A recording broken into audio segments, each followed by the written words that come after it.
నమస్తే రమగారు. నమస్తే జయ. రమగారు, ఏదైనా ఇంట్రెస్టింగ్ ఉన్న స్టోరీ ఒకటి చెప్పండి. 5 తలల నాగేంద్రుడు. ఓ, డిఫరెంట్గా ఉంది కదా. విషయం పాతదే.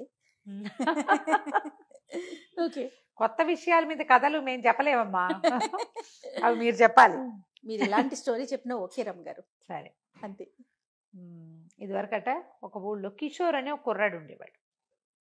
ఒంటరివాడు. ఏదో కొంచెం పర్వాలే, 10 రూపాయలు ఉన్నాయి వాడి దగ్గర. వాడికి దేశ విదేశాలు తిరిగేయాలని చాలా కోరిక. ఒంటరిగా ఆ ఊరు ఈ ఊరు ఈ ఊరు ఆ ఊరు ఎన్నెన్నెన్నెన్నో తిరిగాడు. ఎవరిదో పడవ వెళ్తుంటే వాళ్ళ పడవకి వెళ్ళిపోయేవాడు, ఎవరిదో బండి వెళ్తుంటే ఆ బండికి వెళ్ళిపోయేవాడు. అన్ని ఊళ్ళల్లో వింతలు విడ్డూరాలు దేశ విదేశాలు తిరిగాడు.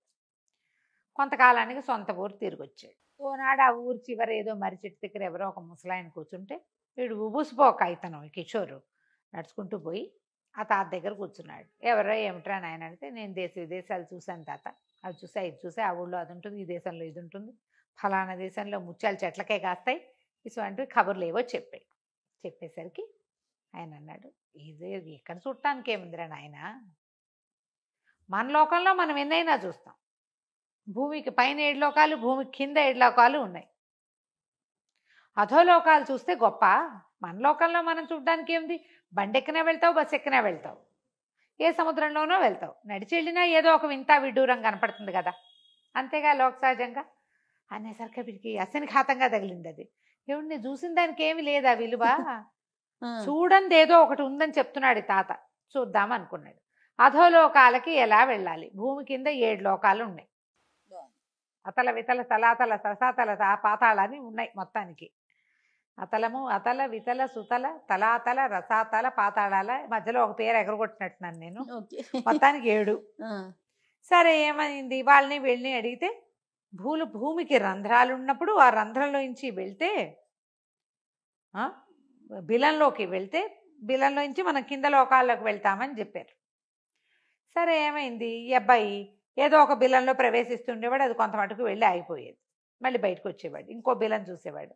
ఇట్లా వెళ్ళగా వెళ్ళగా వెళ్ళగా వెళ్ళగా వెళ్ళగా కొంతకాలానికి ఒక చోట ఒక అడవిలో ఒక కుర్రాళ్ళు ఎవరో చెప్పారు, ఇది పాతాళానికి డైరెక్ట్ దారిట, ఈ అడవిలోంచి ఈ గుహలోకి వెళ్తే అందులోకి వెళ్ళిన వాళ్ళు ఎవరూ తిరిగి రాలేదు. ఎంత దూరం వెళ్ళాలరా? ఏమో మాకేం తెలుసు, అది పాతాళానికి దారని చెప్తారు. ఇందులోకి దిగెళ్ళిన వాడు, ఆ గుహలోకి వెళ్ళి ఆ గోతుల్లోకి దిగెళ్ళిపోయిన వాడు ఒక్కడు వెనక్కి రాలా. మా తాత వెళ్ళాడు, వీళ్ళ ముత్తాత వెళ్ళాడు, వాడెవడో వెళ్ళాడని అందరి పేర్లు చెప్పారు. పోయి కనుక్కున్నాడు. కనుక్కుంటే అందులోకి వెళ్ళిన వాళ్ళు ఎవ్వరూ తిరిగి రాలేదు. చరిత్ర ఉంది. అక్కడి నుంచి కుర్రాడు ఏం చేశాడు, మన ఇక్కడ వెనకాల అడిగేవాడెవడు? ఫ్యామిలీ లేదు, వెళ్దాం, అదేదో చూడాలి. ఒక్కొక్కళ్ళకి ఆ ఎంతూసియాజం ఉంటుంది చూడు. వీడు వెళ్ళడం మొదలు పెట్టాడు లోపలికి. వెళ్ళగా వెళ్ళగా వెళ్ళగా వెళ్ళగా ఎక్కడికో ఏం వెళ్ళిపోతున్నాడో తెలియదు, వేడెక్కిపోవటం మొదలుపెట్టింది. కిందకి వెళ్ళే కొందికి అమిత వేడి. బాగా లోపలికి వెళ్ళేసరికల్లా ఒక వృద్ధుడుగా ఉన్న ఒక తాపసి కనపడ్డాడు. ఆ కాలుతోంది ఆ ఏరియా అంతా, మంటలు కూడా కనపడుతుంది.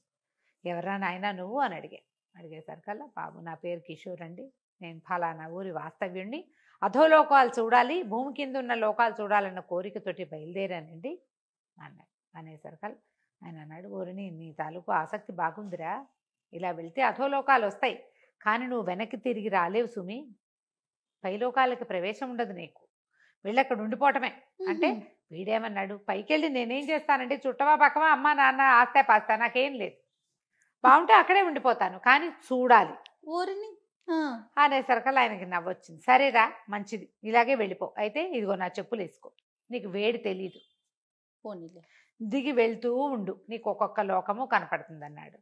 సరే, ఒక్కో లోకంలోకి వెళ్ళటం మొదలుపెట్టాడు. కింద లోకానికి వెళ్ళాడు, కొంతమంది మనుషులు కనపడ్డారు, బాగుంది, అదంతా చూశాడు. మళ్ళీ ఈ పాత బిలం వైపుకి తిరిగి వచ్చి అందులోంచి మళ్ళా కిందకి నడవటం మొదలుపెట్టాడు. ఇక వెళ్ళగా వెళ్ళగా వెళ్ళగా వెళ్ళగా అన్నిటికంటే చిట్ట చివరి లోకానికి చేరాడు. అది పాతాళ లోకం. దాని నిండా పాములే, ఎంత అసహ్యంగా ఉందో. పై లోకాల్లో అక్కడక్కడ కొంతమంది మనుషులు లాంటి వాళ్ళు కనపడ్డారు. మనుషులే కాకపోయినప్పటికీ మనుషులు లాంటి వాళ్ళు సాధారణ జీవనం గడపచ్చు. అక్కడ తినచ్చు, తాగొచ్చు, పడుకోవచ్చు, ఎవరితోటైనా సంభాషించవచ్చు. ఈ చివరి లోకంలోకి వస్తే అక్కడ తినేందుకు లేదు, తాగేందుకు లేదు, మనలాగా మామూలుగా తినేవాళ్ళు, పానం చెంబుతో మంచినీళ్ళు తాగేవాడు ఎవడూ లేడు అక్కడ. మొత్తం పాములే. విసిగిపోయాడు వీడు. ఇప్పుడు ఏం చెయ్యాలి? పైకి కూడా వెళ్ళలేను నేను. ఎక్కడ ఉంటే అక్కడ ఉండిపోవటమే. ఇప్పుడు పై దాంట్లో ఉండదలుచుకుంటే సరిపోను. చివరి దాకా దిగేశాడు. కిందకి దిగాక పైకి ఎక్కడం కుదరదు. చెప్పాడు కదా స్వామీజీ. ఇక ఏం చెయ్యాలో తెలియలే. అయితే ఏమైంది, అక్కడే తిరగటం మొదలు పెట్టాడు. తిరుగుతుంటే ఒక బ్రహ్మాండమైన పక్షి కనపడిందట మనకి. ఎంత పెద్ద పక్షి ఒకట.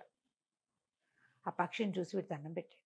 పెట్టేసరికి ఆ పక్షి రెక్కలు అల్లారిస్తే అప్పటిదాకా ఈ మొత్తం ఈ దీంట్లో ఆ పాముల మధ్య ఉండి అన్ని విషజ్వాలలు, ఏదో వాసన, అన్నిటివి కుబుసాలు, పరమరోతగా ఉంది. కానీ ఆ గాలి తగిలేసరికి వీడికి త్రాణొచ్చినట్టుగా అమ్మయ్య అనిపించింది. వెళ్ళి ఆ పక్షి కాళ్ళు పట్టుకున్నాడు. పట్టుకునేసరికి ఎవరు నువ్వని మానవ భాషలో ప్రశ్నించింది. నా పేరు కిషోర్, భూలోక వాస్తవ్యుడిని. ఇది చూడ్డానికి వచ్చాను, కానీ ఇక్కడ దాకా వచ్చాక నేను ఇంకా పైకి వెళ్ళలేని అనిపించింది. నాకు ఈ లోకంలో ఉండబుద్ధి కావట్లేదు, నాకు సహాయం చేయి, నన్ను మానవ లోకంలోకి పంపించేయవా అని అడిగేసరికి సరే ఏం చెప్పాడు, నా పేరు గరుత్మంతుడు, నేను ఈ పాతాళ లోకానికి ప్రభువుని, ఈ సర్పాలకి నేనే రాజుని. సరే నేను పంపిస్తా, నువ్వు పైకి వెళ్ళిపోదువు కానీ ఒక మనిషిని సాయం, ఒక పావుని నీకు సహాయం ఇస్తా, వెళ్ళిపో, మళ్ళీ తిరిగి రాబోక అని చెప్పి తన ఈక ఒకటి ఇచ్చాడు. ఇచ్చి ఆ పాము చాలా మారం చేస్తుంది నిన్ను తీసుకెళ్ళటానికి, ఈ ఈకను చూపించి దాన్ని బెదిరించు, నా ఈక చూసినా పాముకి భయమేనా అన్నాడు. అన్నాక ఒక పెద్ద పెనుబావును ఒకదాన్ని పిలిచాడు. పిలిచి ఈ కుర్రవాడికి తోడుగా వెళ్ళి ఈ లోకాలన్నీ దాటిచ్చు, భూలోక ప్రవేశం చేయించి తిరిగిరా అని చెప్పి. సరే పాము కుర్రాడు బయలుదేరారు. పాము సహాయం ఉండటం వల్ల అతను ఆ లోకాలన్నీ దాటి వెళ్ళాడుగా కిందకి. అట్లా కిషోరు అలా మొత్తం ఎక్కాడు. మధ్య మధ్యలో పాము మారం చేసి ఇంక నా వల్ల కాదు, నేను రాను, నాకు విసుగ్గా ఉంది అలా అన్నప్పుడల్లా ఏక చూపించి బెదిరించి భూలోకంలోకి తీసుకొచ్చాడు. ఎట్లా గొట్ల తను ఏ పాతాళ గుహలోకి ప్రవేశించాడో దాని గుమ్మంలోకి చేరాడు. చేరాక నువ్వు ఇక వెళ్ళిపో, నీ అవతారం చూస్తే వీళ్ళంతా భయపడతారు, వెళ్ళిపోమన్నాడు. వెళ్ళిపోమనేసరికి పామంది, నేను వచ్చేటప్పుడు ఎన్ని రోజులకి సరిపడా ఆహారం మూటగట్టి తెచ్చుకుని మోసుకొచ్చుకున్నాను, ఇప్పుడు నాకు తిండి లేదు, నేను వెనక్కి తిరిగి వెళ్ళాలి కదా, తిరిగి వెళ్ళాలంటే నాకు ఇవ్వాలిగా నువ్వు ఏదైనా ఆహారం ఇచ్చి పంపించు, దారి సంచి ఇచ్చి పంపించు, దారి ఖర్చు, నేను వెళ్ళిపోతాననేసరికల్లా ఏమి ఇవ్వాలి? సరే ఇతను అన్నాడు, నా దగ్గర పైసా లేదు, సంపాదించి ఇవ్వడానికి కూడా నాకేం లేదు, నువ్వు ఓ పని చెయ్యి, ఈ గుహలోనే ఉండు, బయటికి రాబాక, ఊళ్ళోకి వెళ్ళి ఏదన్నా సంపాదించుకొస్తానన్నాడు. సరే పాము లోపలే ఉండిపోయింది. ఈ పాతాళ గుహ నుంచి ఇతను బయటకు వస్తుంటే చాలా మంది చూశారు. చూడడం ఏంటి, అయ్య బాబోయ్ అప్పుడు అనగా వెళ్ళావు, ఇప్పుడు వస్తున్నావా, నువ్వు ఎలా వచ్చావు, వాళ్ళు ఎవరు రాలేదు సుమి అని ఇతను ఎత్తుకుని తీసుకుపోయారు. ఇక ఎంత వీర పూజ జరిగిందో ఆ ఊళ్ళో.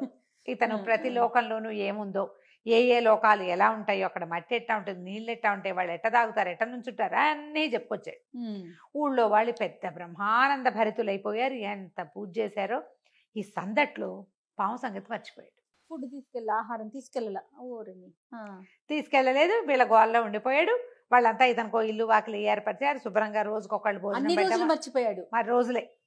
ఇంతలో ఏమైంది, ఎవరిదో ఒక గొర్రె కనపట్లేదు, వాళ్ళ దాంట్లో మేక కనిపించట్లేదు, వీళ్ళది లేగదూడ కనిపించట్లేదు, ఇవన్నీ వచ్చినాయి. క్రమంగా ఏమైంది, 3 ఆడపిల్లలు 3 మగపిల్లలు మాయమైపోయారు. అయిపోవటం ఏమిటి, ఊళ్ళో వాళ్ళంతా లబోదిబోమనిపోయారు. అయితే ఒకళ్ళు చూశారు, ఒక పెద్ద పాము ఒకటి ఉందని, ఈ పాతాళ గుహలోకి వెళ్తోంది అని.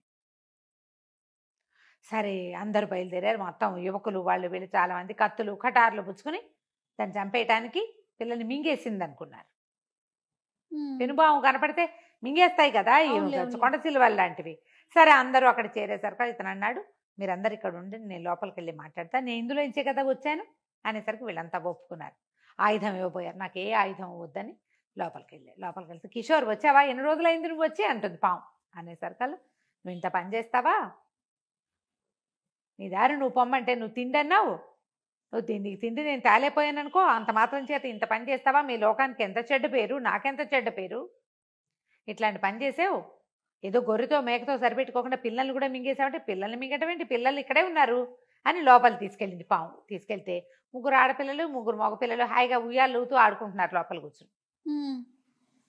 ఏం చెప్పింది పాము, నాకు చాలా విసుగు పుట్టిపోయింది, ఆ ఊరు నుంచి మా లోకం నుంచి ఈ లోకం దాకా వస్తూ నీతో ఎన్ని కబుర్లు చెప్పాను నేను, నాకేమో కబుర్లు అలవాటైపోయినాయి, ఓహో. నేను ఒక్కదాన్నే ఏముంటాను ఇక్కడ, మా లోకం వాడెవడు లేడు, మీ లోకం వాడు కూడా లేడు. అవి ఇవి మింగేటప్పుడు పిల్లలు కబుర్లు చెప్పుకుంటుంటే నాకు నచ్చింది, అందుకని వాళ్ళని ఆరుగురిని తెచ్చి లోపల పెట్టుకున్నాను, వీళ్ళని నా దగ్గర అట్టి పెట్టుకున్నా, కావాలంటే నువ్వు పిల్లల్ని తీసుకెళ్ళిపో అంటే నువ్వు వెళ్ళిపో అన్నాడు కిషోర్. వెళ్ళాలంటే నాకు ఆహారం ఇవ్వాలి కదా అంటే, సరే నీకేం కావాలంటే 5 దున్నలు కావాలని అడిగింది పాము. 5 దున్నలు నాకు సరిపోతాయి దారి ఖర్చుకి అనేసరికల్లా ఇతను ఏం చేశాడు, పిల్లల్ని వెంబడి తీసుకుని బయటికి వెళ్ళాడు. అందరూ ఆశ్చర్యపోయారు. చచ్చిపోయారు అనుకున్న పిల్లలు బతికొచ్చేసరికల్లా వాళ్ళంతా చాలా సంతోషించి, సరే అప్పుడు ఇతను ఏం చెప్పాడంటే, నేను పాముతో మాట్లాడాను, దానికి 5 దున్నలు కాబట్టి 5 ఏమిటి 500 దున్నలైనా ఇస్తాము, నువ్వు దానికి ఒప్పించు అనేసరికల్లా సరే దున్నల్ని సమర్పించారు. కానీ దీనికి వెళ్ళటం ఇష్టం లేదు ఆ పాముకి. అక్కడ కనపడకుండా వెళ్ళిపోయింది, దున్నల్ని పుచ్చుకుని వెళ్ళిపోయింది. జనం అంతా సంతోషించారు. ఇంకా వీరపూజ పెరిగిపోయింది. అసలు ఇంచుమించుగా కిరీటం లేని రాజుని చేశారు అతన్ని ఆ ఊళ్ళో. అయితే ఇక్కడికి 100 ఆమడ దూరంలో ఉన్న ఒక రాజుగారికి ఓ కూతురు ఉంది. కొంతకాలం గడిచాక రాజుగారి కూతురు చెలికత్తెలు పరివారంతో సహా మాయమైపోయారని ఒక కబురు ఆ ఊరు ఈ ఊరు దాటుకుంటూ వీళ్ళ ఊరికి వచ్చింది. అయ్యో, ఇది పావు పనేనేమోనని ఇతనికి అనిపించింది. ఇతని దగ్గర గరుత్మంతుడు ఈక మాత్రం ఉంది ఇతని దగ్గర. సరే ఇతను ఏం చేశాడు, ఈ లోపల ఆ కబుర్లు బాగా వచ్చినాయి. తర్వాత ఎవరైతే రాజకుమార్తెను కనిపెడతారో అర్ధరాజ్యం ఇచ్చి ఆ పిల్లనిచ్చి పెళ్లి చేస్తారని. పిల్ల పెళ్లి సంగతి సరే, ఆ పాము ఇక్కడ ఉండిపోతే లేనిపోని గోల, దాందే ఈ పని. ఇప్పుడు ఒకవేళ ఏమైనా అయితే పరివారానికి యాక్సిడెంటో ఏదో కావాలి, ఏమీ లేకుండా గుర్రాలు పూల్చిన రథాలతో సహా మొత్తం పరివారం అంతా ఎక్కడికి మాయమైపోతుంది. అదే ఇతను ఏం చేశాడు, వెతుక్కుంటూ బయలుదేరేసరికల్లా వెతగ్గా ఆ రాజ్యానికి చివర ఆ రాజకుమార్తె పరివారంతో సహా వనవిహారానికి వెళ్ళింది. ఆ వనంలో ఉంది ఒక పెద్ద గుహ. ఇతను పోయాడు అందులోకి. ఆ కిషోర్ వెళ్ళేసరికల్లా లోపల పాము సయ్యాట్లాడుకుంటూ హాయిగా ఉంది. ఆ పాత గుహలో మొదటిసారి పిల్లల్ని తెచ్చేటప్పుడు ఆ పిల్లలకి బయటికి రావడం ఇష్టం లేదు, ఆ పాము తోక మీద ఆడుకుంటూ కూర్చున్నారు వాళ్ళు. ఇక్కడ చూస్తే రాజకుమార్తె ఉయ్యాలుగుతోంది లోపల.